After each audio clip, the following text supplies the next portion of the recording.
வசதிகளின்றி தவிக்கும் விளையாட்டு வீரர்கள் பற்றிய ஒரு செய்தியை பார்க்கலாம்.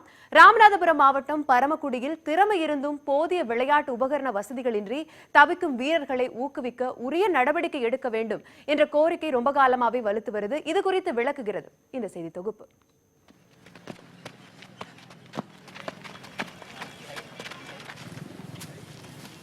எந்தவித அடிப்படை விளையாட்டு உபகரண வசதியும் இல்லாத பரமக்குடி அரசு ஆண்கள் மேல்நிலைப் பள்ளியில் காலை 4 மணி முதல் வீரர்கள் தீவிர பயிற்சியில் ஈடுபடும் காட்சிதான் இது. விளையாட்டில் ஆர்வம் இருந்தும் சாதிக்க திறமை இருந்தும் வசதியின்றி தவிப்பவர்களை கண்டறிந்து அவர்களுக்கு இலவசமாக தடகள விளையாட்டு பயிற்சி அளித்து வருகிறார் பயிற்சியாளர் சரவண சுதர்சன். இவரிடம் பயிற்சி பெற்ற வீரர்கள் தேசிய மற்றும் சர்வதேச போட்டிகளில் பங்கேற்று வெற்றி பெற்றுள்ளனர்.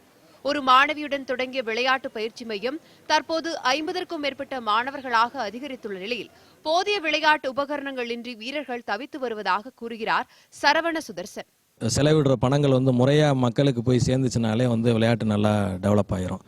அதை செய்கிறதுக்கு அரசு இன்னும் கொஞ்சம் அதில் ஆர்வம் காட்டணும். எங்கே தப்பு நடக்குன்றதை முதல்ல கண்டுபிடிச்சி இது பண்ணாலே விளையாட்டை நல்லா கொண்டு வந்துடலாம். இந்த மைதானத்தில் சரவண சுதர்சனிடம் பயிற்சி பெற்ற பரமக்குடி பள்ளி மாணவி கௌரி சங்கரி கடந்த ஆண்டு சீனாவில் நடைபெற்ற ஆசிய தடகள விளையாட்டுப் போட்டியில் தங்கப்பதக்கம் வென்று சாதனை படைத்தார். இதனால் கௌரிக்கு விளையாட்டு வீரர்களுக்கான ஒதுக்கீட்டின் அடிப்படையில் சிவகங்கை அரசு மருத்துவக் கல்லூரியில் இடம் கிடைத்தது. இதேபோல் இங்கு பயிற்சி பெற்ற ஷர்மிளா தெலுங்கானாவில் நடைபெற்ற 14 வயதிற்குட்பட்டோருக்கான மகளிர் தடகள போட்டியில் 11.23 மீட்டர் தூரம் குண்டு எறிந்து புதிய சாதனை படைத்து தங்கப்பதக்கத்தை தட்டி வந்தார். எங்க சார் எனக்கு கொடுக்குற பிராக்டிக்ஸும் ஆனால் வீட்லேயும் நல்லா எங்களுக்கு என்கரேஜ் பண்ணாங்க. எங்கள் அப்பா ஸ்போர்ட்ஸில் இருந்தாங்க. இப்போ பிஎஸ்எஃப்ல ஒர்க் பண்ணுறாங்க. அதனால தான் இவ்வளோ தூரம் வர முடிஞ்சிச்சு. வீட்லேயும் நல்லா இது பண்ணாங்க. சார் நிறையா கோச்சிங் பண்ணியிருக்காங்க. நான் ஒழுங்காக பண்ண மாட்டேன். ஆனால் சார் சொல்லி கொடுத்து தான் இவ்வளோ தூரம் வந்தேன். ஆனால் இதோட நிப்பாட்ட மாட்டேன். இன்னும் நல்லா ப்ராக்டிஸ் பண்ணிக்கிட்டே இருப்பேன்.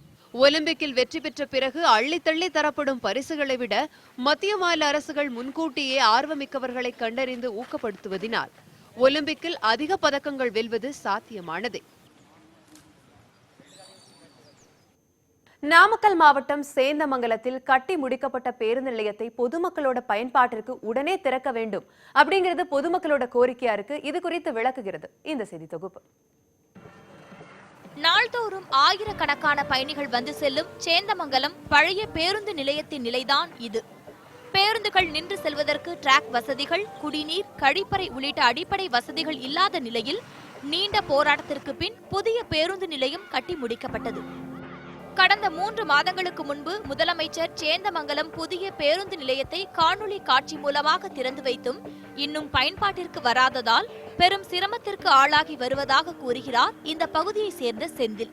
அதாவது வாகன நெரிசலை தடுப்பதற்கும் மக்கள் சுத்தி போகின்ற சூழ்நிலை உருவாகிறது. இந்த பேருந்து நிலையத்தில் தங்கி வருகின்ற பேருந்துகளை மக்கள் பயன்பாட்டிற்கு கொண்டு வருவதற்கு இந்த பேரூராட்சி நிர்வாகம், மாவட்ட ஆட்சி நிர்வாகம் உடனடியாக முனைப்போடு செயல்பட வேண்டும்.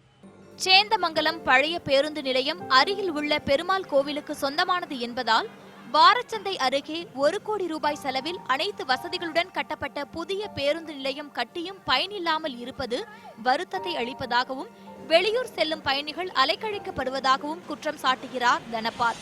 இப்போ 3 மாதத்துக்கு முன்னாடியே திறந்தாங்க. இன்னும் நடைமுறைக்கு வரலைங்க.